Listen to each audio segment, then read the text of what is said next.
Well, for more, let's speak now to research fellow from the University of Warwick, Ben Margulies, who can join us from London. Hi, Ben.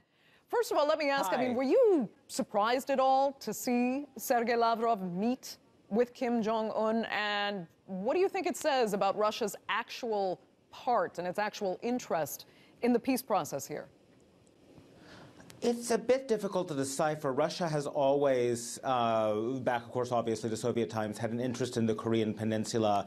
North Korea is an old ally, but it's not clear whether Russia is, in fact, supporting a peace process generally in Korea, that is, supporting North Korea in forging peace with the U.S., or whether it's simply attempting to assert its influence, or perhaps even to slow the peace process.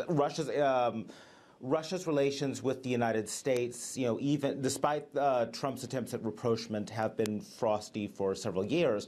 So Russia has an obvious motive to encourage Kim to slow or even halt any peace process with the United States. What I thought was interesting was that they did say that they wanted to encourage peace between North and South Korea, because by doing that, it would suggest one possibility is that Russia wants to encourage peace specifically between the two Koreas, which would in turn drive a wedge between South Korea and the United States. So it's not 100% clear what Russia wants exactly. Right. It definitely has an interest. Yeah. North Korea is arguably more of Russia's backyard than even the United States. So we could further witness power dynamics playing out here between the U.S. and Russia over North Korea.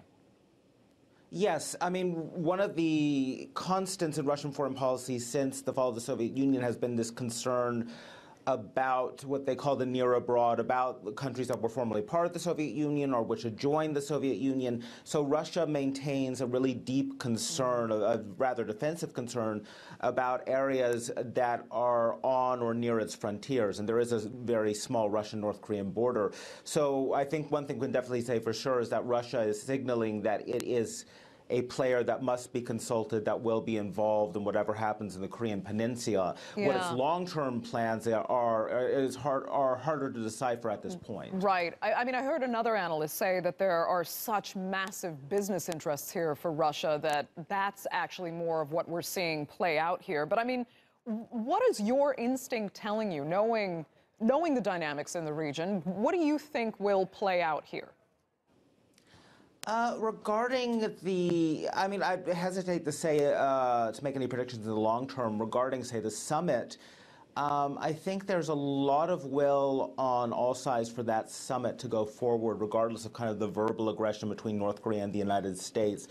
I think that Trump, whose presidency relies heavily on performance, especially in the media, wants this summit so he can portray himself, can perform the role of statesman. I think Kim Jong Un is also trying to portray himself as a sort of responsible member of the international community for a variety of reasons. I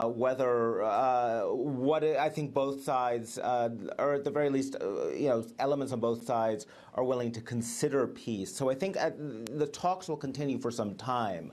The question really is what concessions are the United States and North Korea really willing to make? Will the diplomacy between Pyongyang and Seoul end up diverging from that between Pyongyang and Washington?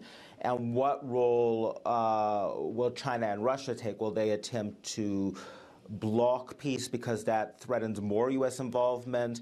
Will they attempt to assist peace because they want stability? Okay. Will they attempt? All of these questions are kind of, it makes it hard to have a longer-term approach. But short-term, I think the summit will eventually happen. Okay, Ben Margulies, thank you very much for joining us with your insight there from London.